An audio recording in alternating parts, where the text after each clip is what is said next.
Welcome back to the Mentor Show, which offers quick lessons packaged within minisodes for busy founders and startup leaders like you. I'm Adel, and I'm being mentored live and unscripted by Ed, who's built, sold, turned around, and scaled startups all the way to the New York Stock Exchange. He's based in the US, a developed economy, and I'm based in Dubai, a hub within an emerging economy. And we compare notes. This is real talk, no scripts, no theory. Let's get into it. It's about, am I delivering what I came to deliver? If someone else is not taking the responsibility for it, what do I do? Do I take someone else's responsibility and get out of my area of responsibility? Who do I need to take? Whose permission do I need to take to do this? Do I need to take anyone's permission? It's like there is a saying, do do the right thing always, no matter what. Another good question that you pose, Adel. I would say that if I think back to my 20s, which was, 40 years ago, more than 40 years ago, we were just beginning to flirt with the idea of technology startups, right? This is back in the late 70s, early 80s. Back then, the traditional job was you went to work for a corporation, you worked for 30 years, you retired, you got your pension, and you went off into the sunset.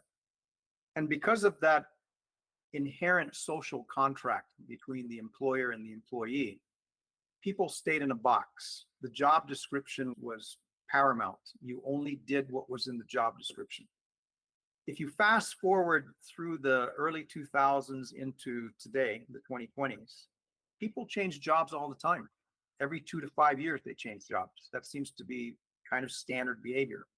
So the social contract is not the same as the 30-year, let me work to my pension. The social professional contract is if I provide value to the company, pays me. If the company provides value to me, I continue to stay and do more of the things that I enjoy doing because we're both getting something in return. Unless you're just not very self-aware as an employee, you will know if you're doing a good job or not. You will know based on the quality of communication between you and your boss. You'll know based on the internal gut check that you have. Gosh, did I write code really well, or did I write code and release it when I knew there were bugs in it? Was I rude to this customer when I was trying to do customer support? You know in your own soul whether you're doing a good job or a bad job. If you sense that something is not right, I'm a fan of the attitude that bad news does not get better with time. So if I'm feeling like I'm not connecting with you as my manager, I would ask for some one-on-one time and I'd say, hey, maybe this is me, but I'm feeling like you and I are not on the same page. Am I doing what you need me to do? Am I going above and beyond what I need to do? Am I sticking my nose in places where it doesn't belong? Give me some feedback. I would force the issue because what I don't want is to one day out of the blue be fired, right? If I'm going to leave the company, I want that to be in my control, not the other person's control. So it's a mindset. It's a mindset that is going to press on some societal normal behavior in the GCC, where people come to work and they just expect that they'll have that job until they don't have that job. But they can't say anything about the timing. They can't say anything about whether the work conditions are poor or not, whether they're getting paid enough or not. They're just grateful to have the job. I think that's changing. At least I hope it's changing, where now it's a two-way communication, right? A good manager should not be a manager only when they have good things to say. A good manager should also be a manager when they have not very pleasant news to deliver. Hey, Ed, you're not doing what I need you to do. Hey, Ed, you're only working at 7/10. I need you working at 10/10 effort, right?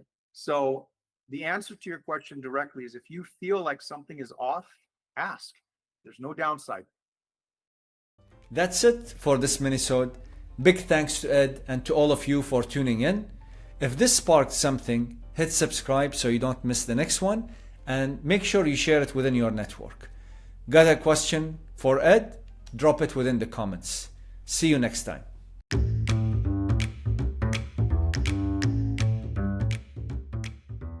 Please note, the views and opinions expressed in this podcast are those of the host and guests and do not necessarily reflect the official policy or position of any affiliated organization. The content provided is for informational purposes only and should not be considered as professional advice. We encourage listeners to conduct their own research and consult with relevant professionals before making any business or career decisions.